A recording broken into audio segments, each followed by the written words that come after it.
Yo, what's going on, everybody? It is your boy Caliber 24/7 or 247, however you like it, guys. We're available 24 hours. It is Sunday, early in the morning. Actually, it's the AMs, just hit about 3 o'clock on the dot. We are analyzing for this next coming week, right? This trading platform is called Trading View. It's not a MetaTrader 4 or anything like that. Just go to your website, type Trading View, and yeah, this is what I use. But to use the brokers I use, there's links down on the description box down below. You can go click on those links, register, and open up yourself an account with the brokers that I use. So without wasting more time, I'd like for you guys to subscribe to my YouTube channel if you have not. Like the video as well, also share with friends and family, guys. It helps grow the channel. Yeah, without wasting more time, let's jump straight into the video.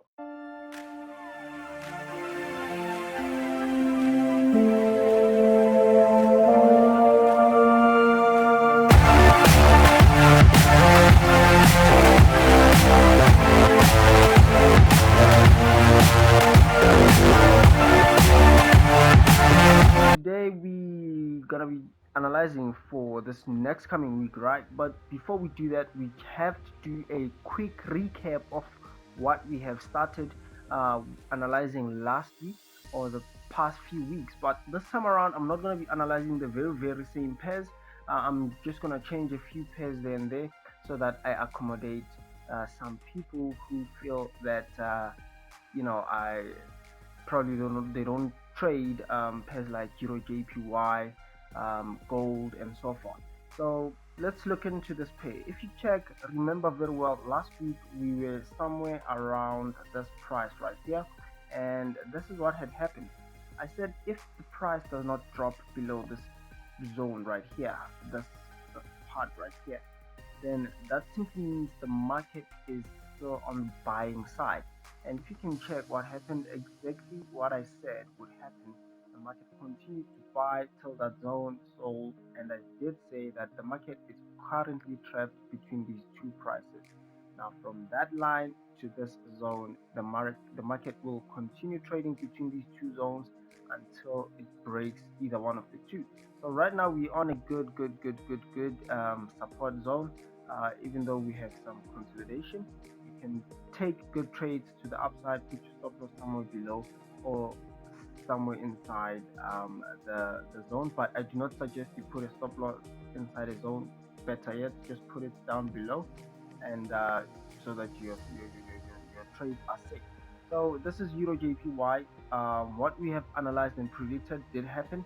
I hope you guys did capitalize on this one. Now let's move on to another pair and see if exactly what I had said had happened. I like USD JPY and GBP USD, right? Also Euro USD. So let's start with the Euro pair. So look what happened.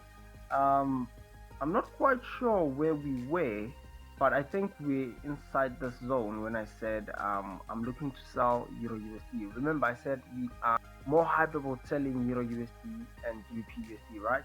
So the market was somewhere around here. Let me zoom in. The market was still somewhere around this zone, right? What happened was the market still had potential to go up, but I'll explain this one once we get into the GBP USD pair, why the market went up on these two pairs and eventually it dropped. So now the market is below this price, which is it's the price that I said I am willing to sell euro once it hits this zone. So now Euro USD is below this zone, so I can clearly tell you that we're on a good selling price action. So Euro USD, we are looking to sell it this week. Your next exit point, your first TP, you can just make it at 1.17 triple zero. Let's just make it, yeah, let's just make it that one. 1.7 triple zero. That's your take profit for Euro USD. Your stop loss should be somewhere above right here, above this zone. If the market go back up, then you're taking more of buying trades than selling trades. However, you should be careful because we still have this zone at the top here.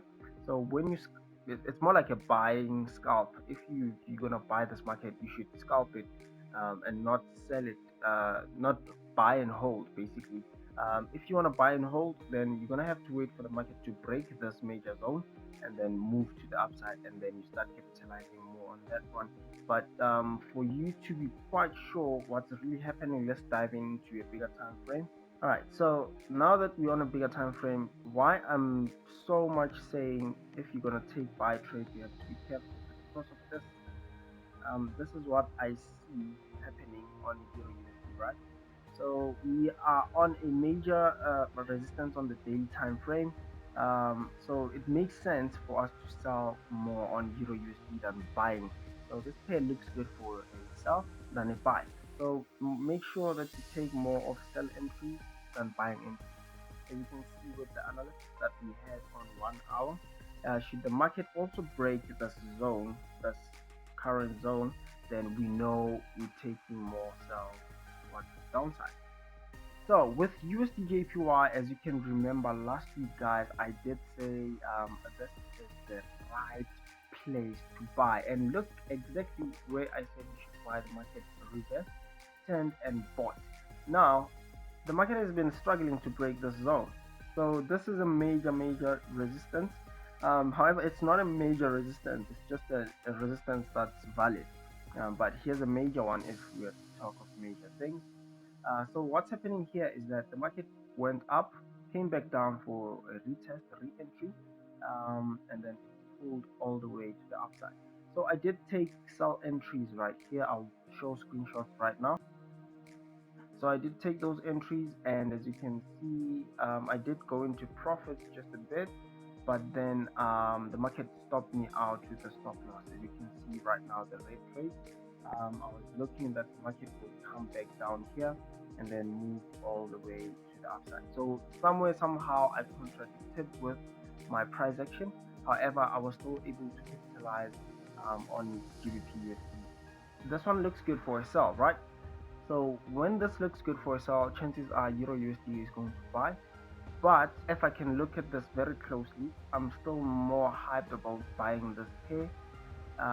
So chances are I'm gonna look for more buying opportunities on USD JPY once it breaks above this current zone. Alright, so I'm gonna be looking to take more buying opportunities as long as the market breaks above this level, and once it plays just around here, then I take more buying trades all the way to that price, which is 1.07000. So that's the price we're looking to exit, and should the market break above this zone, then we're buying more and more and more. Also with USD JPY, not to forget that on a bigger time frame, the market is just closing in.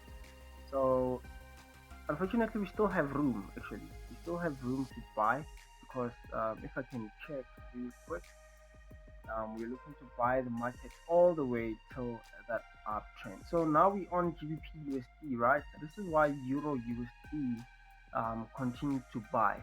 So I just want to make sense why Euro USD continued to buy instead of selling, because it has reached its potential resistance, right?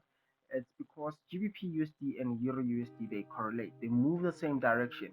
So because GBP USD was not complete with buying, remember the market was still okay. Let me zoom in. GBP USD, if you can check real quick, it was somewhere around here from last week. I did say it has not touched this white line, and it was still not inside this zone that much.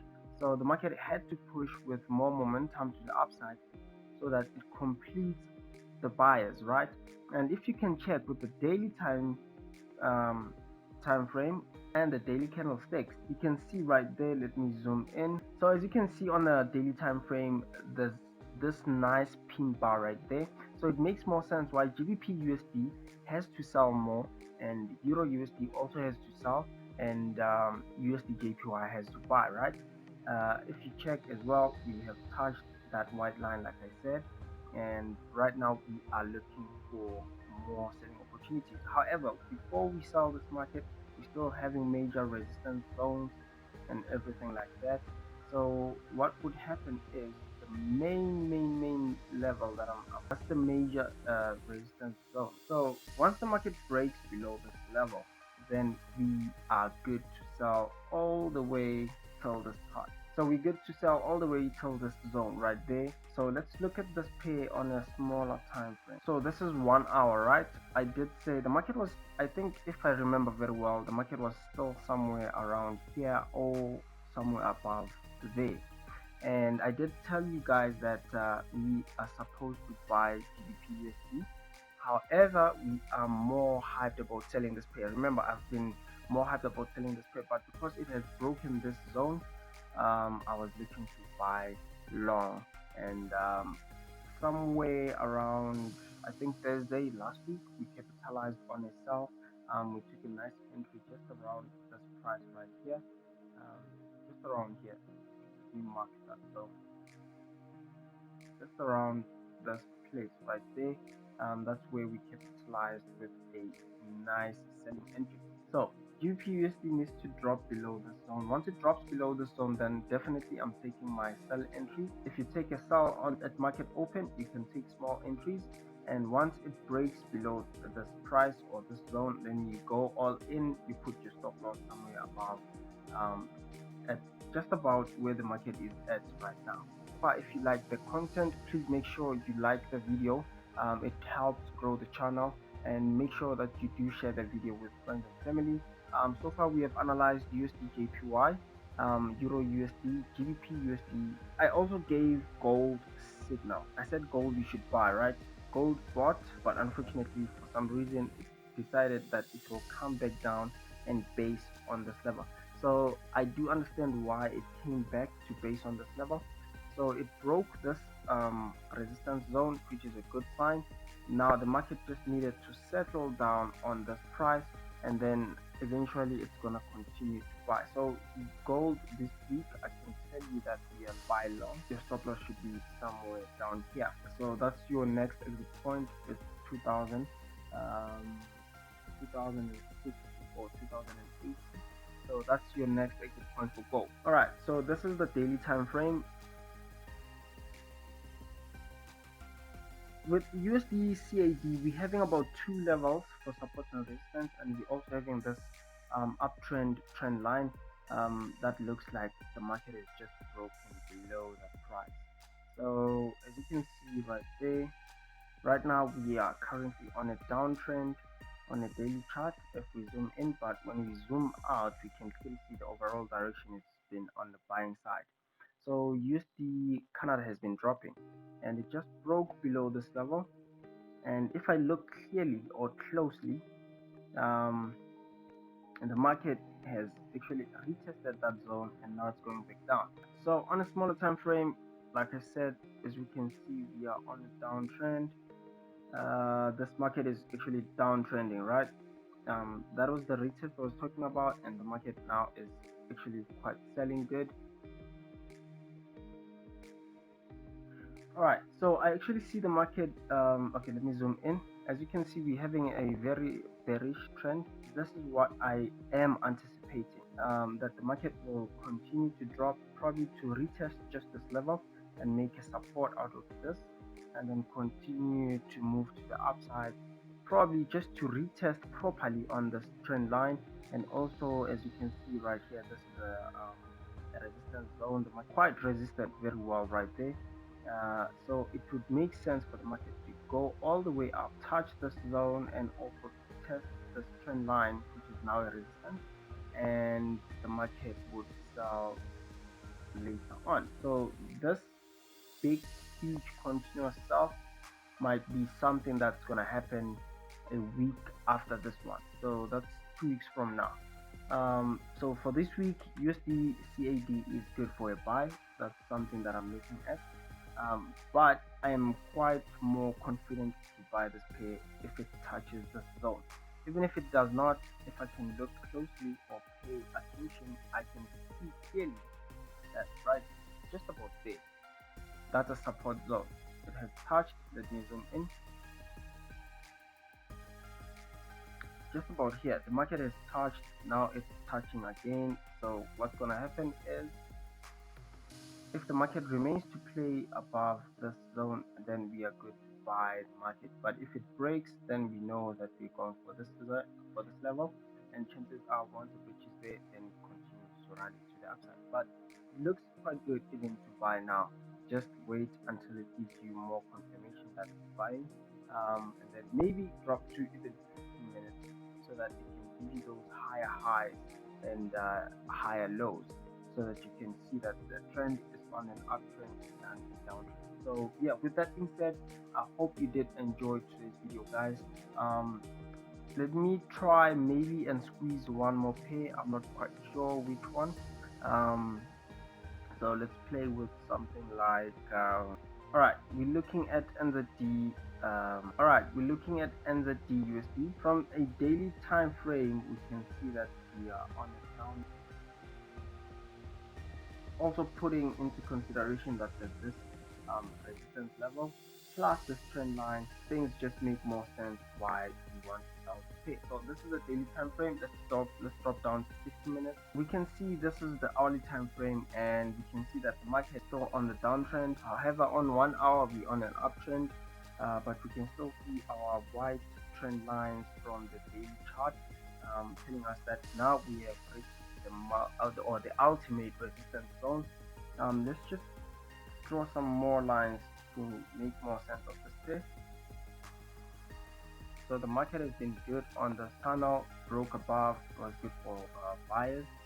But for now, guys, I don't have any entry. I don't want to lie to you. With this pair, I don't see any entry, which is a good thing that I found a pair that I do not understand at this point in time.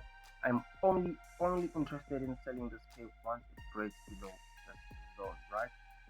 Other than that, there's no confirmation up there. I would be lying. All I see is the market is still on an uptrend. I'm trying to find the level of break. There is no level of break other than this one. I know it's a bit too far, might take some time, but definitely this is the correct one. So until the market breaks below this zone that I've just drawn right here, then I'm still looking for buying opportunities, because chances are the market can do this. The market can continue to drop fine and then go back up, come back down. It can play like this or as long as it wants, guys. Remember, we're not moving the market moves itself. It does whatever it wants to do. So I have no control over the market, but the only best thing I can do is to prepare. All right, so another thing you can do, or the best decision you can make as a forex trader, if you do not understand something, the best trade you can ever take is not to take a trade at all. Instead of you blowing, I'd rather not take any trade. So with this pair, what I'm anticipating is that I'm looking to wait for this pair to drop below this price, and then from here I'm looking that I will be selling.